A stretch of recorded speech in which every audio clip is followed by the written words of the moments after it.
Hello everyone, my name is Keely. Welcome to my channel. Welcome back if you've been here before. Today I'm going to do the 2023 reading survey as well as go over some of my reading stats for the year. So I actually did this reading survey last year and I think it's a great way to wrap up the entire reading year. And I'm getting these questions from Gabby Reads channel because she also does it every year. So let's go ahead. There are quite a few questions. So we're going to start of course with number one. The first question is, how many books did you read this year and did you meet your goal? So I actually had the best reading year I have ever had and I read 170 books and I definitely met my goal. My goal this year was 100 books and I definitely surpassed that, especially since I got a full-time job as a high school teacher this year, so I'm really pleased with that number of books and I don't know if I'll ever be able to do it again, but I'm glad I did it at least once. Question number two is most read genre, and my most read genre this year is horror, which is really great news for me because that was one of my goals this year, was to read more of the genres that I actually like, and my favorite genre is horror, so I'm really glad that was my top genre this year. Now, according to my spreadsheet, my second most read is fantasy, although I'm not exactly sure how accurate that is because I did read a lot of mythology books this year, and those are considered fantasy. However, in my brain, they're not fantasy, but other than that, another most read genre for me was romance, but in 2023 my top genre was horror, so hopefully I can carry that energy into next year. Longest and shortest book you read in 2023. So the shortest book I read was Best of Luck by Jason Mott. Now this technically isn't a book, it's a short story, but it is a short story that's a part of Amazon's creature feature collection, and this was actually my favorite story from the collection. I can't really give a synopsis because it is only like 28 pages, but it is from a horror collection and I loved it so much. It was so unique and I haven't read anything like it. Now on the other side of things, my longest book of the year was Queen of Air and Darkness by Cassandra Clare. So this book has 893 pages. This is book 3 in the Dark Artifices trilogy, and this is actually my least favorite trilogy from Cassandra Clare, or actually least favorite series overall, but I finally finished it, so now I can continue and get to hopefully some better ones. But yes, this one definitely was a chunker. Next is favorite book published in 2023, and I'm gonna have to go with my number 2 book of the year, which is I Loved You in Another Life by David Arnold. I have gushed about this book a lot on my channel, so I don't think I need to go more in depth with it. I'm just gonna answer the question with this, but it was published this year and it did come in at number 2 for me in my top 10 list, and I just love it. It is also one of my favorite books of all time now, not just from this year, but of my entire life. Favorite debut book in 2023. I'm gonna have to go with Gorgeous Gruesome Faces by Linda Chang. This is a K-pop horror book. It was so much fun and it reminded me of some of my favorite horror K-dramas, and I felt like I could picture everything perfectly because it is about a cutthroat K-pop competition, which I have also watched several of those, so this was such a fun debut and I can't wait to see what else this author writes in the future. Favorite book not published this year, and this is an easy one because my number 1 book of the year was published last year, and that is The Dead Romantics by Ashley Poston. Once again, one of my favorite books of all time. This book healed something in me I didn't know needed healing. It did so much for me personally through my own grief and healing journey. I just loved it and thought it was absolutely stunning, and I will quite literally remember it forever.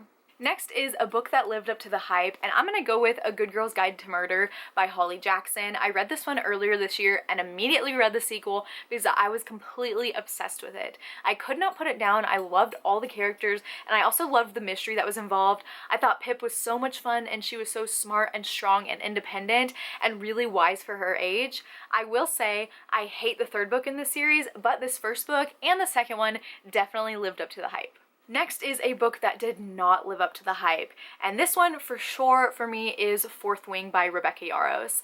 I only made it to 50% of the way through this book and then I put it down because I hated it. It was so boring, it was just not interesting at all. I hated all the characters, there was no chemistry with the romance involved, I just did not care, and unfortunately I did have the beautiful sprayed edge first edition, but I just really hated this book and I feel like I'm the only person on the planet that does, but it did not live up to the hype for me. Next is a book that felt like the biggest accomplishment, and I'm gonna say a book I've already said, and that is Queen of Air and Darkness by Cassandra Clare, because once again, this book is massive, but also, like I said, I really did not like this series from her, but I knew I needed to get through it so I could enjoy the other series that she has written, so it was a huge accomplishment because it was intimidating by its size, and just because I knew I didn't like the series. The next question is favorite character, and I'm gonna be super dramatic with this one and go with Pip from How the Penguins Saved Veronica. Yes, Pip is a penguin in here. Literally, I'm not kidding. This is my favorite character because penguins are everything to me, and the fact that I got to read a book with a penguin character and she was just so cute and she did make me cry. Yes, Pip is my favorite character. On the other side of things is the least favorite character, and I have to go with Kristen from The Friend Zone by Abby Jimenez. This book, my rating was a lot lower because of how much I despised Kristen. I could not stand her, and to this day, I feel like she is still my most hated character of all time. Most shocking book or moment, and the first thing that came to my mind was from The Library of Shadows by Rachel Moore. There is a scene in here that I still remember the big reveal that happened, and I literally gasped and like threw my hand to my face, and I just could not believe it. I feel like I should have seen it coming, but I didn't, and so this was definitely one of the biggest shocks of the year. Next question is favorite couple, and I probably have a lot of answers to this, but the one that is the most fresh on my mind is Molly and Andrew from Holiday Romance by Catherine Walsh. I absolutely loved this book, and I really thought the couple and relationship was really cute because you also get to see it develop through the past 10 years, which was really fun, and it really built this connection with me to the characters and the relationship, so I definitely think they are one of my favorite couples of the year.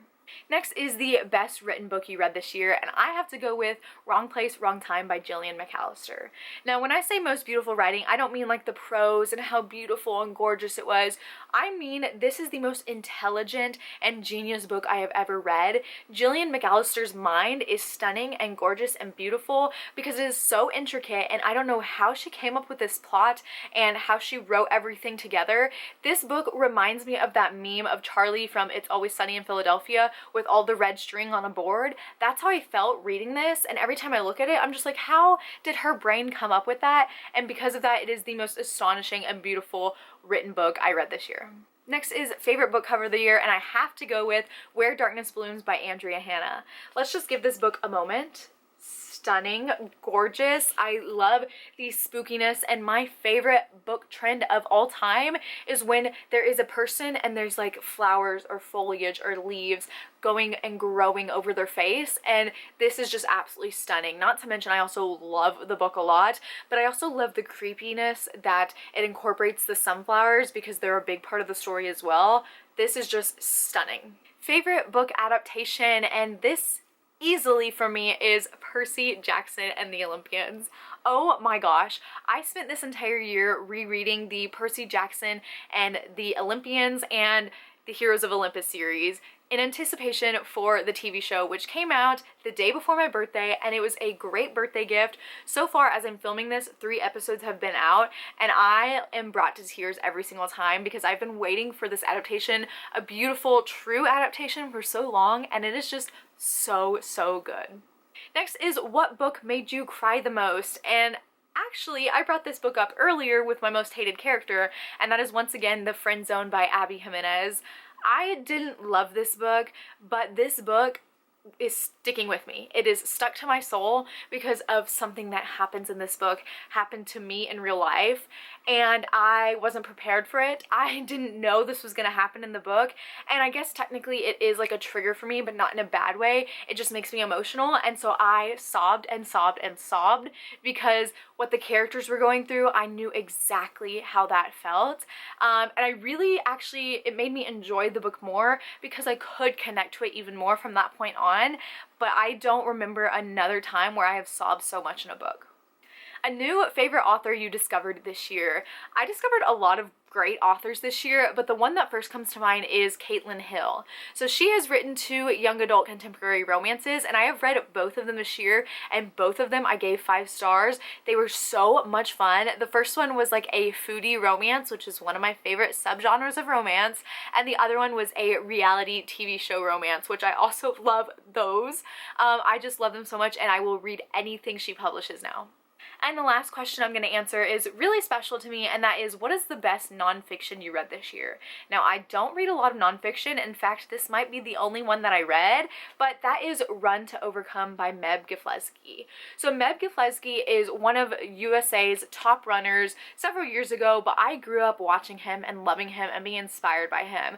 So I randomly one day picked up this book and I tabbed and annotated it, and then just a few weeks later, after reading this book, I got to meet him. I had no idea I was gonna get to meet him, but I flew to Boston to go watch the Boston Marathon, and I got to meet Meb Keflezighi, and he signed my book here.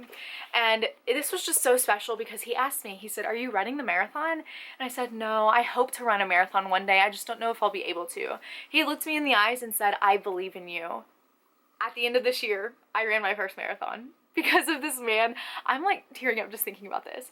So in April, I met him.